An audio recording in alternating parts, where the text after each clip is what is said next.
Autolite and its 96,000 dealers present Suspense. Tonight, Autolite brings you the 1 Millionth Joe, a suspense play produced and edited by William Spear and starring Mr. Jack Carson.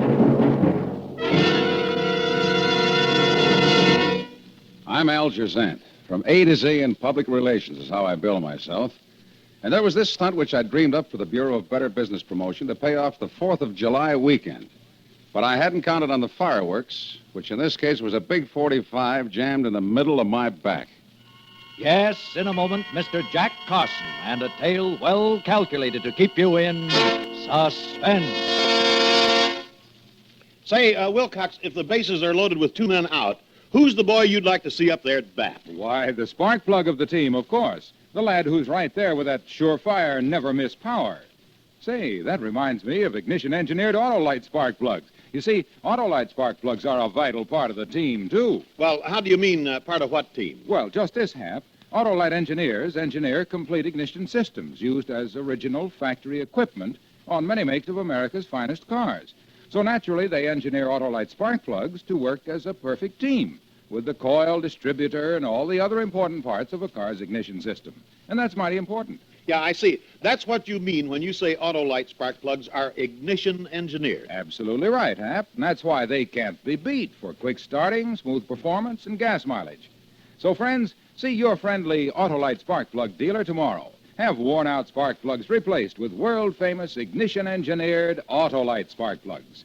Whether you choose the resistor type or the standard type, you can't buy a better spark plug for your car because you're always right with Autolite.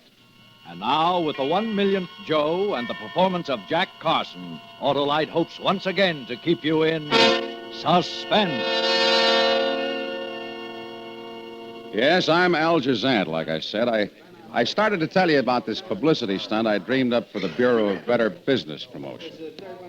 Well, me and some businessmen with a few reporters, cameramen, and such were out at the airport. The Transworld Argus, Flight 24 from Chicago. The Transworld Argus, Flight 24. Now, come on, gang. This will be at Gate 5. Well, come on, growly fellas, boys and girls.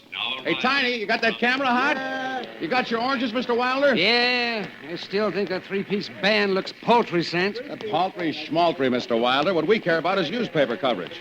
Now, stand back when they start coming through the gate. Arriving, Gate 5, passengers from the Bobcat line, Flight 16 from Houston. Well, another plane. Is this a horse race or is this a horse race? Boy, oh, boy. I declare I'm all over goosebumps. That's the plane you chartered, Algie, for all these relatives you're ringing in? Oh, lay off. This deal's on the level. Who you kidding? He takes his cut coming and going. Lay off. Look. Hey, here they come, so stand back. You count, Wilder, and me and Mr. Allen will nab it.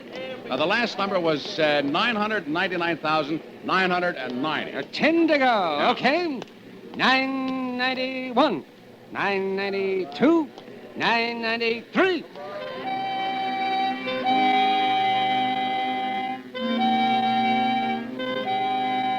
Well, if I have to say so myself, I'm a pretty smooth operator. At this moment, I had one client, the Bureau of BBP, and the stunt I dreamed up for them was a honey. This was the setup. Nab the 1 millionth Joe through the airport, be he male, female, or what have you, and give this lucky character a 24-hour whirl in the house. Pictures, prizes, tickets to this and that. And all the businesses had chipped in, and it was a good fat kitty. And it worked out to be near the 4th of July, which was a great tie-in. So now, a herd of passengers was stampeding through Gate 5 from 2 planes. The big Chicago plane and the little one from Houston. And all unbeknownst to them, lightning was about to strike. 996. Hey, ain't this exciting, fellas, huh? Well, ain't it? 997. Hey, it's gonna be that girl. 998. That guy in the gray hat's moving up fast. 999. Hey, stand back, will you? Hey, you, watch it, mister. Watch out! Oh, my shin, you stupid ape. Watch where you're going. Well, go on if you're in such a hurry. Hey, and the guy wins. He knocked the gal out of the running. 1 million. That's him. One moment, sir. I want to... What do you want? Who are you? Look over here, mister. Over here, look this way. Get What is this anyway, for Hang the heaven's flowers sake? around his neck. Oh, please. Hey, you married, mister? Let go. You've made a mistake. Let go. No, look, they can't get pictures when you jump around like that. I don't want my picture taken. Let go. Yeah, how's this, Crowley? Mister, unbeknownst to you, you are the 1 millionth passenger to walk through these gates. Let me go or I'll... As guest of the Bureau of BBP, from now on until the 4th of July, your hotel is paid for. Oh. You will visit the lion farm and, mister, hold still. Pick on someone else. I don't want anything. You will lunch with a motion picture star, eat at a world-famous restaurant, be the recipient of many free gifts gratis. A mink sling cape, 2 dozen sports shirts, 2,000 cans of dog food, a free airplane pass to anywhere in the whole wide world. What? Aha! Something strikes your fancy. An airplane pass to, say, Brazil? Sure, you name it. Yes, sir? Even to the romantic land of your dreams south of the border. Now, sir, what is your name? I'm A.D. Thompson. Where you from, Mr. Thompson? Missouri. Businessman? Missouri. Yes, Ruggs, retired. Did you enplane to here from Chicago or from Houston, Mr. Thompson? Houston. Hold up one of these oranges, Mr. Thompson, and tuck the crate under your arm. Oh. And smile. Smile. That's it. Snap it, Tiny. On behalf of the Great Valley Citrus Company, it gives me pride and pleasure to present you. So how was I to know that the trouble was giving me the leer? He looked surefire. Mr. A.D. Thompson, middle-aged, middle-sized, middle-ugly. Mr. John Q. Public himself. Well, in the meantime, that blonde, the one Mr. Thompson had rammed out of line on the other side of the gate, she'd been standing by listening. She was a tall, rangy, good-looking blonde, and, well, all of a sudden she moved in on me. You running this powwow, Buster? By rights, all those prizes belong to me. Oh, now, honey, play fair. Mr. Thompson here sideswiped me, or I would have come through the gate ahead of him. Technically, miss, Mr. Thompson came through first. Look, my shin hurts, and I don't like being shoved around. Win or lose, I can make trouble, Buster. I can sue you cross-eyed, and you know it. That you can. That you can, Mr. Wilder. I say that the Bureau gets sued, you'll be... well, now, miss, the Bureau wants to be perfectly fair and square with you, only I don't see how. Hey, in most contests where there's a tie, they have to give duplicate prizes, Mr. Wilder. Yeah, thanks a lot. Hey, yes, that's right. We'll give duplicate prizes. Well, that's more like it. Okay, music, boys. Ladies and gentlemen of the press, we have a Miss 1 in a Million also. Tell the boys your name, honey, where you're from, and what you think of sunny California. Well, I'm Vera Valerie. I've lived all over. Just flew in from Chicago. Been singing in a place out there. A canary, boy. Oh, and I think California's just wonderful. Give us a big smile, Miss Valerie. Yeah. Thank you. This way, Miss Valerie. Atta girl. Where's the guy with the grapefruit?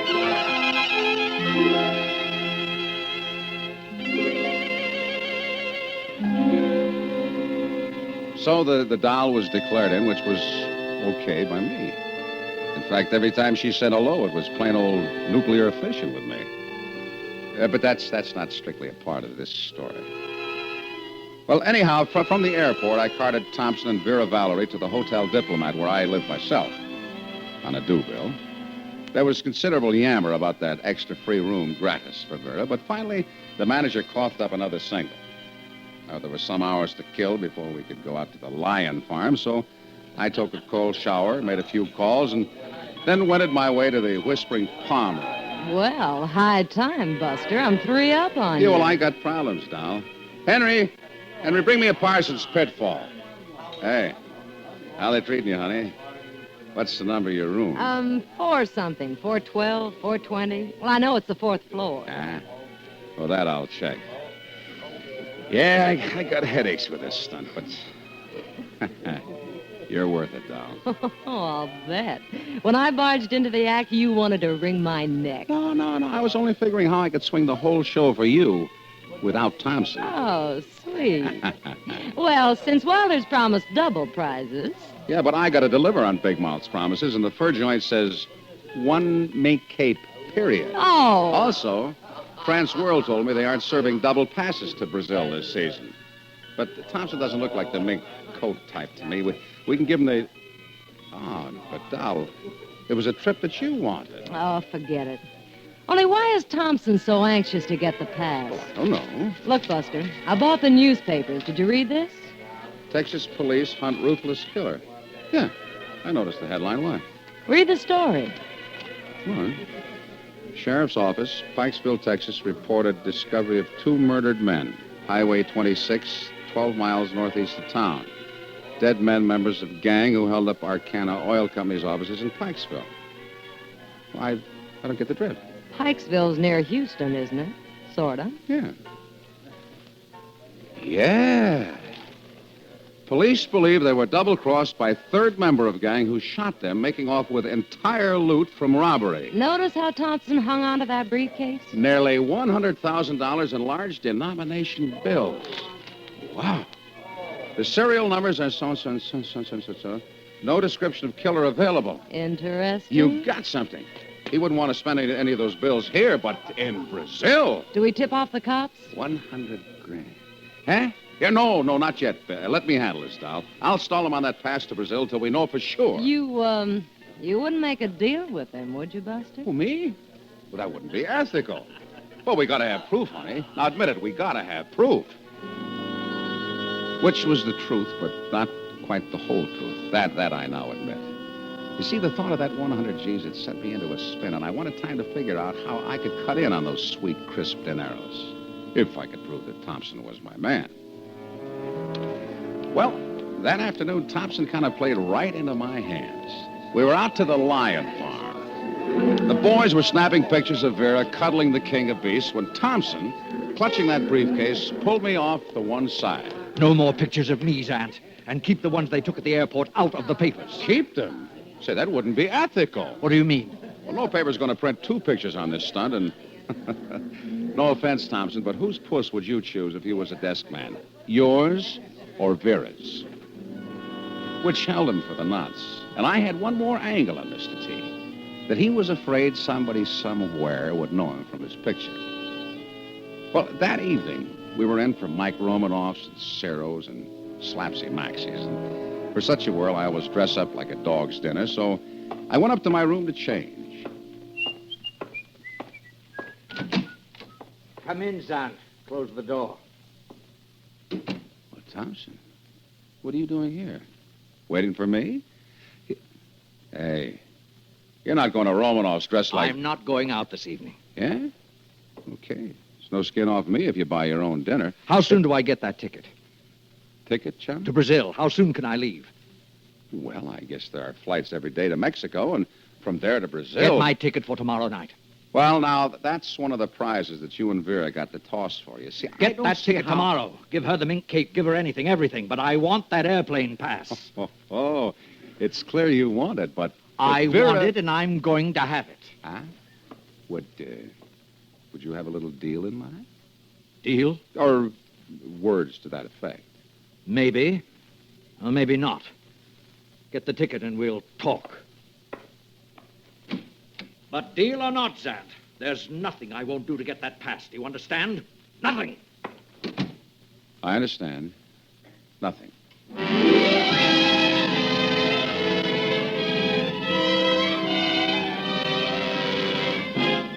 Autolite is bringing you Jack Carson in the 1 Millionth Joe. Tonight's production in radio's outstanding theater of thrills, Suspense.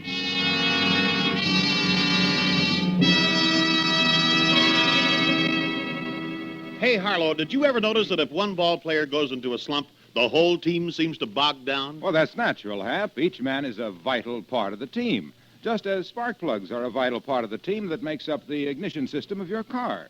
And Autolite spark plugs are ignition engineered by the same Autolite engineers who design complete ignition systems, used as original factory equipment on many makes of America's finest cars. They have team spirit, eh, Wilcox? Right, Hap. Autolite spark plugs are built to function as a perfect team with the coil, distributor, and all the other parts of the ignition system.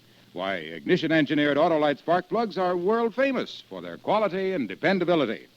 Unexcelled for quick starting, smooth performance, and gas mileage. Right you are, Hap. So stop in at your friendly Autolite dealers tomorrow. Have worn-out spark plugs replaced with ignition-engineered Autolite spark plugs. Whether you choose the resistor type or the standard type, you're always right with Autolite. And now Autolite brings back to our Hollywood soundstage our star, Jack Carson, in the 1 Millionth Joe, a tale well calculated to keep you in suspense. So I showed Vera the town that night, along with some reporters, and without the truculent Mr. T. As I told Thompson, there was no skin off me if he bought his own dinner. Anyway, I was real glad that Vera and I could finish that evening alone. It was a last night spot scheduled, and therefore, on the cup. The place was jumping, and the newsboys was having a high old time. Carson, another round of drinks here. That's the way to talk, Algy boy. Night's still young. How about champagne? Yeah, you don't want the bureau look cheap, Algy boy. What about my dance with Miss Valerie? Well, I'm willing and waiting. Now, wait up, boys. While you're still sober and able to listen. Speech! I got an announcement to make. You ought to all be at the airport tomorrow night for Transworld's part in this stunt. The free pass. Where to, Algy? Who's going? The free pass it is, but I want you boys to have a little suspense. Just be at the airport from 10 p.m. on. One or another of our two winners will be taking off for parts unknown, but who or where to, you got to be there to see. Hey, Buster, you didn't tell me Yeah, well, yet. come on, Vera. Let's you and me bunny hug. Drink up, you mugs, and don't be bashful about asking for more of the same. But, Buster, you haven't... Come on, Vera. Oh, Buster, tell me. Now, come on, doll. Just snuggle up and dance. Smooth. I saw you and Thompson huddling at the lion farm. Yeah, well, he was telling me that he's camera shy. Oh, he is he? But later in my room, Thompson showed his teeth. Said I should hand over that pass to Brazil or else. Oh, look, we gotta tip off the cops. Well, sure, honey, as soon as we got proof. Proof? Yeah. This phony blows in from Houston clutching a briefcase to his breast, nearly blows his top when you pick him out of the crowd until you mention an airplane pass. Not enough. Not enough? Look, if I call in the cops and Thompson turns out to be only a gink with a screw loose, I'm in trouble. Capital T trouble. You gotta see my side. Then what are you doing to get more proof? Ah, that's where you come in, beautiful. Do you think you could get Thompson to flash some of that dough, if he has it? Come again? Well, figure out some way to make him show his money. See if it comes out of the briefcase and if it's in big denomination bills. Oh, yeah.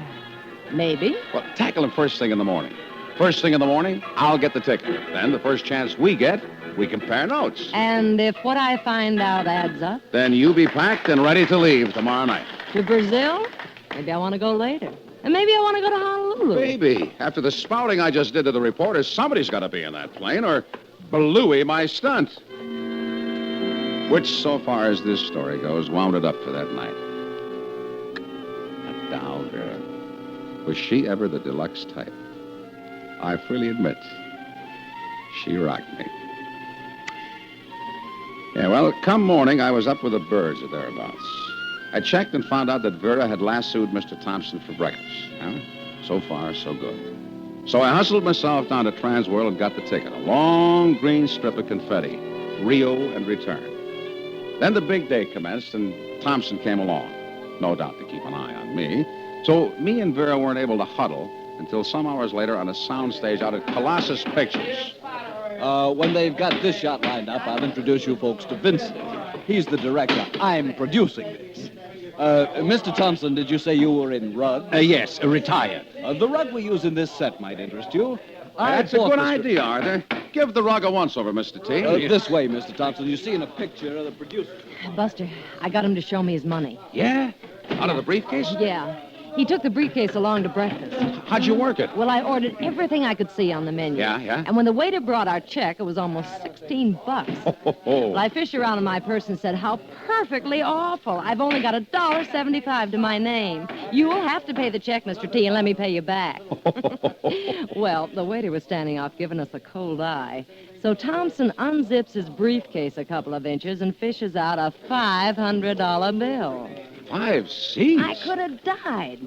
Stared till I was bug-eyed trying to read the serial number. And, Buster, you're going to be proud of me. Huh. The number was C1240653. What? You remember the whole number? Yeah. I got a mind for numbers. Never forgot a phone number or an address. What are you looking at? Oh, this is the list of serial numbers. Say that number again, doll. C1240653. That's it. One of the bills from the Pikesville holdup. You know... Yeah, but if the hotel got it, they may check. No, they don't have it. All of a sudden, Thompson grabbed the bill back and said, we don't have to pay for breakfast. That's part of the prize. We're rolling. Quiet, please. So Mr. T thinks he can play rough with me, eh? 100 grand. So now will you call the cops? Well, not so fast, honey. You said you'd let me handle this, and I got to figure out something. Shut up before I have you thrown out. Which is how they sometimes treat us flacks in Hollywood, and us the backbone of the industry. Well, that's pictures. But I let it ride this time since it got me out of a tight squeeze with Vera. You see, this is how I had it figured. I'd put it up to Thompson what I knew. Then if he didn't cut me in for a healthy slice of the 100 G's, there was always the cops, from whom there was undoubtedly a big reward. That way I could play for the big money and still hedge my bet. But I put it this way to Vera. I said, look, dream girl, you be ready to leave, that's all. What time does the plane take off, did you say? Why, 11:40. We ought to leave here by 11. And what happens to Thompson, Buster? Well, I'll get everything set for a quiet pinch just after we leave. It'll louse up the stunt, doll, if it gets out that the Bureau picked the hood for this world. I gotta protect my client, you understand? Oh, sure, Buster. I understand. So Vera was set up to take Mr. Thompson's place if it was no deal with him. If it was a deal, then Thompson would fly off to Brazil, leaving me unexpectedly wealthy. I was sure Vera was a sensible type doll, not adverse to knowing a Joe who was in the chips. Well, along about 9:30, I went knocking at Thompson's door. Come in. Well, sir, another day of California sunshine. Oh, you got it. You said we'd have another talk. Oh, talk's cheap. All right, I'll level with you. I know your name isn't Thompson. I know why you didn't like being picked for this stunt. I know what's in that briefcase, and I know why you want to fly the coop. Huh? You spoke yesterday about a deal. Yeah. How much? 50. $50? Don't play footsie with me, Thompson. 50 grand. $50,000. $50,000? Hot money like that, I'll have to trade off at a discount. But you'll be in Brazil getting your money's worth, dollar for dollar. Just take your briefcase, Mr. T, and unzip. Just what do you think I have in this briefcase? I don't think. I know. Look, I'll tell you who I am and why, all about it. Time's a waste, Mr. Thompson. In 10 minutes, I call the cops. My name's Kirkwood. I came on the Chicago plane, not the one from Houston. Vera was on the Chicago plane. She never saw you. I came to Los Angeles to kill myself, Mr. Zant. To kill myself in such a way that I could never be identified. I'm going blind. I'll be totally blind 6 months from now. Oh, come now, really? What are you giving me, Thompson? 5 years. For 5 years, I went to eye specialists, New York, Philadelphia, Canada, spent every cent I had trying to find a cure. Look, I got no time to brandish words with you. Then I heard of this one doctor, a Viennese refugee, lives in Rio. He's cured cases like mine, but my money was gone. Look, I'm going to fall. Oh, no, why don't you believe me? I have a daughter, Mr. Zant. All I can leave her is my insurance. I thought if I disappeared, if it could never be proved I killed myself, that's why I didn't want to be recognized. That's why I grabbed for this wonderful chance, this free trip to Brazil. And the briefcase, Mr. T, what's in the briefcase? Dynamite. What? Dynamite? I bet it's dynamite. You're some joker, Thompson. Were you going to kill yourself with dynamite? So I couldn't be identified, yes. Oh. Let me see the dynamite, Mr. T. The crisp green dynamite. Don't touch that briefcase, Zant. Buster. Hey, Buster, I've been turning the place inside out to find you. Vera, leave us be. But I just remembered. It's daylight saving time here on the coast. That plane leaves an hour earlier. Buster, watch out!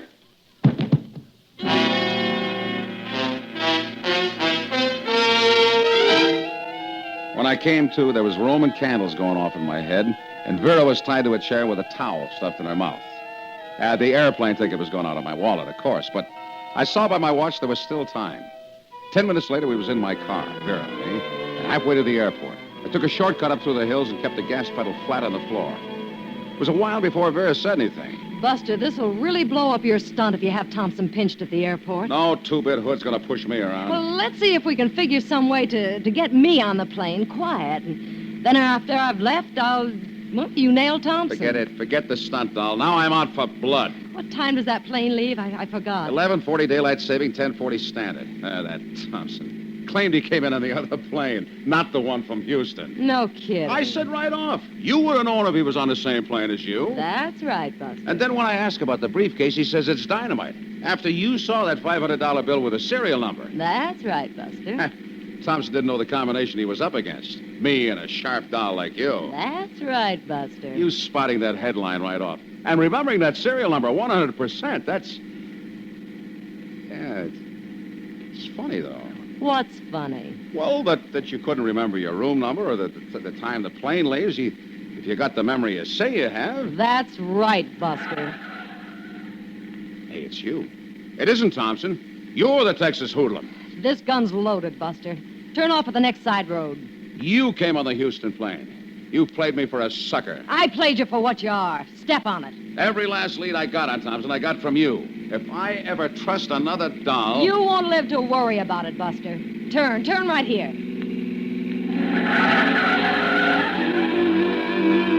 Well, I'm kind of ticklish, so with Vera's gun nudging my ribs, I turned. It's an old car, pre-war. It sounded like it was splitting at the seams. She jabbed my ribs again, and I pushed the gas down and gave her everything she'd taken, and... End of the road, doll. It's the cops. I don't see any cops. Oh! But you see, I got the gun, doll. You see that, don't you? Old Josephine here. She has a lovely habit. You give her too much gas, she resents it. She backfires. Bang, bang, bang. Which is tough on a doll's nerves if she's as jumpy as you are. Buster, look. You couldn't make a deal, could you? Say, 50 grand? Say, that wouldn't be ethical. Which was the truth, but not quite the whole truth. It was worth kissing 50 grand goodbye to turn Vera in after she conned me the way I did, because one thing I can't stand, being taken over the hurdles by a doll. So that wound up the stunt. Thompson? Oh, he took off, okay. And the doctor in Rio handled his case. His eyes are 100% now, without cheaters. Me? Well, this 4th of July, I have nothing on the docket. But have I dreamed up one whale of a stunt for Thanksgiving? Let's see what you think. The moviegoer who arrives at Grauman's Chinese exactly at midnight gets a free Mandarin's uniform, all the chop suey he can eat.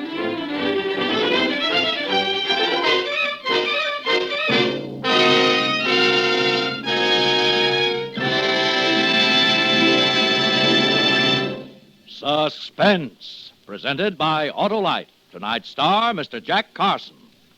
Say, Wilcox, have you made the Autolite team? Well, you might say I'm a pitcher, Hap. I make the pitch for more than 400 products made by Autolite for cars, trucks, planes, and boats in 28 plants coast to coast. These include complete electrical systems used as original equipment on many makes of America's finest cars. Generators, coils, distributors, voltage regulators, wire and cables, starting motors, electric windshield wipers. All engineered to fit together perfectly, work together perfectly, because they're a perfect team. So, friends, if your Autolite-equipped car needs replacement parts, ask for and insist on Autolite original factory parts at your neighborhood service station, car dealer, garage, or repair shop. Remember, you're always right with Autolite.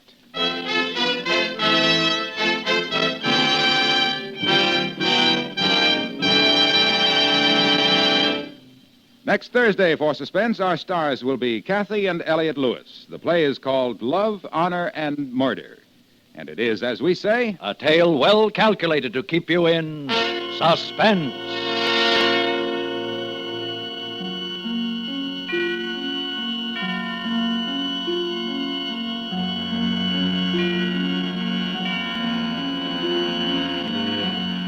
Tonight's suspense play was produced and edited by William Spear and directed by Norman MacDonald.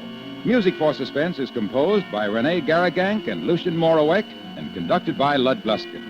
The 1 Millionth Joe is an original play written for radio by Sylvia Richards. Jack Carson may currently be seen in the Columbia picture The Good Humor Man. Don't forget, next Thursday, same time, Autolite will present Suspense, starring Kathy and Elliot Lewis.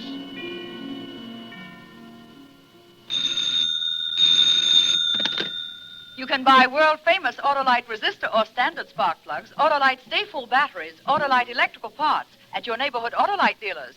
Switch to Autolite. Good night. The American economic system has brought greater material benefits to more people than any other system the world has ever known. Because we have been able to produce more per man and per machine, we have been able to live better and enjoy our individual freedom.